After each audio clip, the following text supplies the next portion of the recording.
আসসালামু আলাইকুম রহমতুল্লাহি অবরকাতুহ। সম্মানিত দর্শক, বাংলাদেশে একটা রীতিমতো রাজনীতির কেয়ামত হয়ে গেল। কেয়ামতের ময়দানে যেভাবে সব কিছু ওলটপালট হয়ে যায়, ওলটপালট হয়ে যাবে, পাহাড়গুলো তার ওজন হারিয়ে তুলার মতো উড়তে থাকবে, হিমালয় পর্বত মেঘমালায় তুলার মতো উড়তে থাকবে, জমিন বিস্ফোরিত হয়ে এই ভিতরে যত সোনা রূপা হীরা মণি মুক্তা জহরত এগুলো বের করে দিবে এবং মানুষকে বোঝানোর জন্য যে এইগুলোর জন্য তোমরা দুনিয়াতে এত মারামারি দ্বন্দ্ব সংঘাত করেছো, এখন দেখো আল্লাহর কাছে কত সঞ্চয় ছিল। এরপর সমস্ত মানুষকে সেখানে উলঙ্গ করে সেই কিয়ামতের ময়দানে তোলা হবে, যেটি পবিত্র কালামে পাকে আল্লাহ রাব্বুল আলামিন এইভাবে বর্ণনা করেছেন, ইয়াউমা হুম বারিজুনা লা ইয়াকফা আলাল্লাহি মিনহুম শাইউন লিমানিল মুলকুল ইয়াউম লিল্লাহিল ওয়াহিদিল কাহ্হার।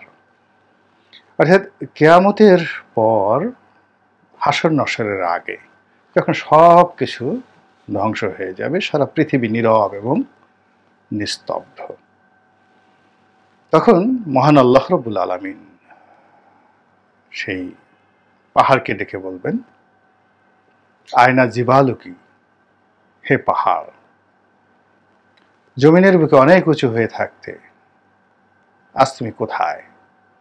কোনো শব্দ নেই। রাজা বাদশাদেরকে ডেকে বলবেন, আয়না মুলুকি, হে দুনিয়ার অহংকার উদ্যত বাদশারা, এই জমিনে কত দম্ভ করতে, আজকে তোমরা কোথায়?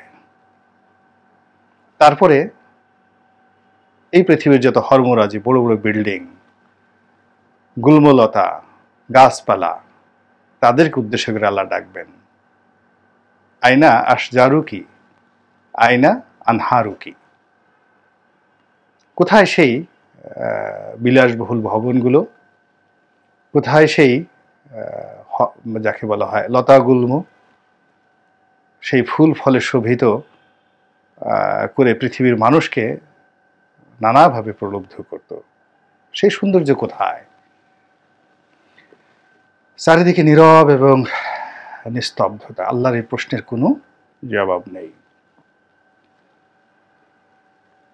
এরপর সমস্ত মাখলুকাত একসঙ্গে বলে উঠবে, লিল্লাহিল ওয়াহিদিল কাহ্হার, আজকের এই দিনে আপনি সবচেয়ে ক্ষমতাধর বাদশাহ, বাদশাদের বাদশাহ। তো এই কথাগুলো পবিত্র কালামে পাকে বলা আছে, আমরা জানি শুনি কিন্তু বিশ্বাস করি না। ক্ষমতার ক্ষেত্রেও আল্লাহ রাব্বুল আলামিন বলেছেন, আমি যাকে ইচ্ছা তাকে ক্ষমতায় দেই, যাকে ইচ্ছা তাকে ক্ষমতা থেকে টেনে হিঁচড়ে নামাই, যাকে ইচ্ছা তাকে মান সম্মান দেই, যাকে ইচ্ছা তাকে অপদস্থ করি। এবং প্রধানমন্ত্রী শেখ হাসিনা বারবার এই কোরআনের আয়াতটি তিনি সংসদেও কিন্তু উচ্চারণ করেছেন, কিন্তু আফসোস এটি উচ্চারণ করেছেন প্রতিপক্ষের জন্য, কিন্তু নিজের জন্য তিনি কতটা ভেবেছেন এটি বলতে পারবো না। আজকের বাস্তবতা হলো, তিনি যে ঘরে থাকতেন সে ঘরে তার সবচেয়ে তাচ্ছিল্যের বস্তু, যাকে তিনি মানুষই মনে করতেন না, যাকে তিনি ঘৃণা করতেন এবং যাকে গালাগাল দিয়ে তিনি আনন্দ অনুভব করতেন, সেই মানুষটির যাকে বলা হয় যে তকদির, সেই তকদিরের কাছে তিনি পরাজিত হয়েছেন। এক রাজনীতির কিয়ামত ঘটিয়ে ডক্টর মোহাম্মদ ইউনূস, শেখ হাসিনার যে প্রধানমন্ত্রিত্বের চেয়ার, সেখানে তিনি এখন আসেন, সেই চেয়ারে তিনি বসছেন, সেই বাসভবনে তিনি থাকছেন, আর সেই শাহী খাবার দাবার খাচ্ছেন, আর সেই রাজামাত্য কর্মকর্তা কর্মচারীদের তিনি সেই আনুগত্য তিনি লাভ করছেন। আর অন্যদিকে শেখ হাসিনা পালিয়ে গিয়েছেন, তার চেয়ে বড় বিষয় হলো তিনি জীবিত আছেন এবং আজকের এই ইলেকট্রনিক মিডিয়া না ঠিক গণমাধ্যমের যুগে গণভবনের মধ্যে প্রতি মুহূর্তে কি হচ্ছে সেটা তিনি দেখতে পাচ্ছেন। আর দেখতে পাওয়ার পর তার মনের মধ্যে কি ধরনের প্রতিক্রিয়া তৈরি হচ্ছে, এটি বাংলা সাহিত্যের অনেক পুরনো একটি কবিতার লাইন। সখী কেমনে বাঁধিব হিয়া, আমারই বধূ আন বাড়ি যায়, আমারই আঙিনা দিয়া। কবি বলছে যে আমি আমার এই হৃদয়কে কি করে প্রবোধ দেব, নিয়ন্ত্রণ করব, আমার এই আবেগকে কি করে নিয়ন্ত্রণ করব। কারণ আমি স্পষ্ট দেখতে পাচ্ছি আমার যে বধূ, আমার স্ত্রী আমার বাড়ির সামনে দিয়ে তার স্বামীর বাড়িতে যাচ্ছে, নতুন স্বামীর বাড়িতে যাচ্ছে, প্রিয়তমার বাড়িতে যাচ্ছে। তো এই যে রূপক, এই শব্দটি আবার আমাদের শিল্পী মমতাজ, তিনি আবার ফোক গান রূপে তিনি আবার খুবই একেবারে যাকে বলে ব্লকবাস্টার একটি গান, বুকটা ফাইটটা যায়, আমরা সবাই সেটা শুনেছি। এখন আমরা বাংলাদেশের যারা লোকজন তেল দিতে পছন্দ করি, ড্রাম নিয়ে ঘুরি, শেখ হাসিনাকে নিয়ে আমাদের অনেক কবিতা ছিল, অনেক গান ছিল, অনেক অভিনয় ছিল, অনেক নৃত্য ছিল। আমাদের শিল্প, আমাদের সাহিত্য, আমাদের গান এবং কবিতা, আমাদের বড় বড় যারা লোকজন, জ্ঞানীগুণী, কারো নাম বললাম না, কত বড় বড় উপাধি। সেই কেউ ভাষাকন্যা বলছেন, কেউ তাকে বঙ্গরত্ন বলছেন, আরও কত উপাধি। তো সেই সকল লোকজন সব পালিয়েছেন। ভাগ্য ভালো সৈয়দ শামসুল হকের মতো মানুষ, এত বড় সাহিত্যিক, এত বড় জ্ঞানী, এত বড় গুণী, তার এক একটি কবিতা, সেই নুরুল দিনের সারা জীবন, ও মাই গড, কল্পনাই করা যায় না। আরও কত কবিতা, আরও কত লেখা। বাংলাদেশ যতদিন থাকবে, বাংলা সাহিত্য যতদিন থাকবে, থেকে যাবে। তো তিনিও শেখ হাসিনা দ্বারা প্রলুব্ধ হয়েছিলেন এবং প্রলুব্ধ হয়ে তাকে উপাধি দিয়েছিলেন ভাষা কন্যা। ভালো কথা।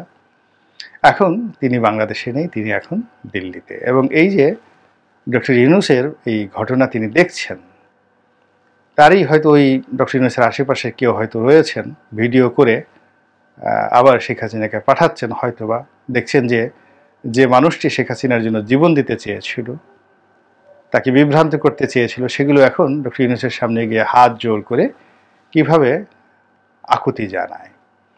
এবং এই দৃশ্য দেখার পর তার যে বেঁচে থাকাটা, এটি রীতিমতো জাহান্নামের আগুনে পরিণত হয়ে গিয়েছে। এবং তিনি যে কি পরিমাণ কষ্ট পাচ্ছেন, এটি তার হৃদয় ছাড়া অন্য কারোর হৃদয় ধারণ করতে পারবে না।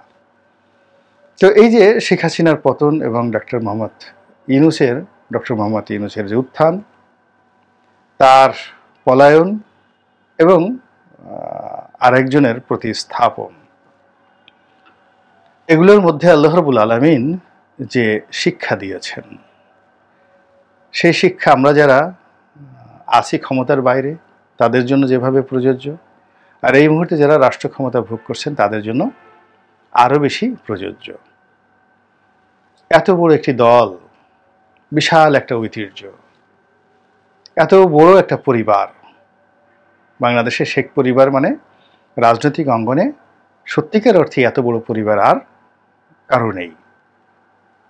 সেটা শরীয়তপুর, ফরিদপুর, বরিশাল, খুলনা, বাগেরহাট, চট্টগ্রাম, নোয়াখালী, ফেনী, ঢাকা শহর থেকে শুরু করে সর্বত্র তাদের ব্লাড কানেক্টেড আত্মীয় স্বজন হাজার হাজার। এবং এ সকল আত্মীয় স্বজনরা দীর্ঘদিন ধরে ধনী, সেই 60-এর দশক থেকে তারা ধনী, গাড়ি বাড়ির মালিক, সচ্ছল।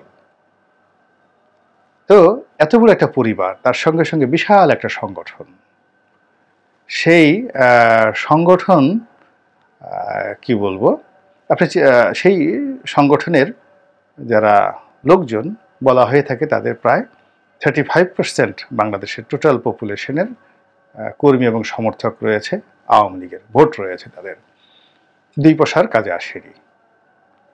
আপনি চিন্তা করেন যে এই যে নিক্সন চৌধুরী, লিটন চৌধুরী, তাদের বাবা ইলিয়াস আহমেদ চৌধুরী।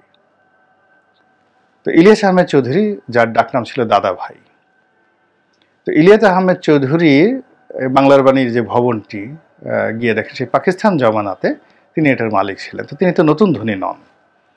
ইলিয়াস আহমেদ চৌধুরীর বাবা ছিলেন বাদশা মিয়া।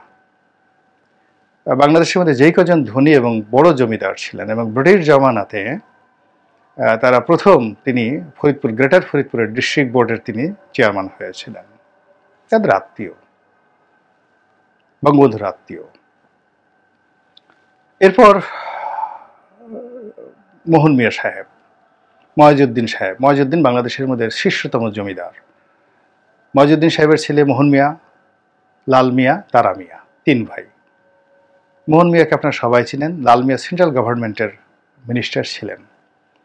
তো মোহন মিয়া সাহেবের দুই ছেলে আবার আকমল ইবনে ইউসুফ, কামাল ইবনে ইউসুফ রাজনীতিতে এসেছিলেন, সাব্বির ইবনে ইউসুফ, আরও সবাই আছেন। তো এই পরিবারে কিন্তু তাদের আত্মীয়, মানে বঙ্গবন্ধুর আত্মীয়। তা আমি এভাবে যদি তাদের বংশের কোনোটি বলতে যাই, তাহলে 50-এর দশক থেকে 60-এর দশক থেকে শুরু করে, অর্থাৎ সেই ব্রিটিশ জমানা থেকে সারা বাংলাদেশে যে বনেদি পরিবারগুলো ছিল, তাদের সঙ্গে তাদের আত্মীয়তার বন্ধন, সম্পর্ক তো আজকের নয়। বঙ্গবন্ধুর বড় বোন, বঙ্গবন্ধুর বড় বোন, ছোট নয়, বড় বোনকে তিনি বিয়ে দিয়েছিলেন এই যে শিবচরের বাদশা মিয়ার এই পরিবারে। তো তারা তো রাস্তার ফকির নন, হঠাৎ করে গজিয়ে ওঠেননি।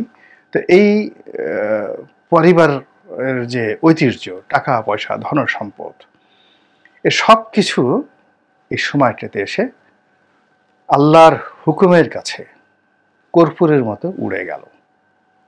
তো এই যদি হয় আওয়ামী লীগের দশা, শেখ পরিবারের দশা, শেখ হাসিনার দশা, তাহলে আপনি আমি যারা খুব সাধারণ অবস্থায় আছি, আমাদের অহংকারের জবাব এই প্রকৃতি কিভাবে দিতে পারে, সেই প্রশ্ন রাখলাম।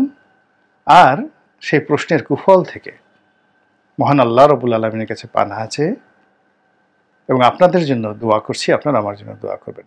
আসসালামু আলাইকুম ওয়া রাহমাতুল্লাহি ওয়া বারাকাতুহু।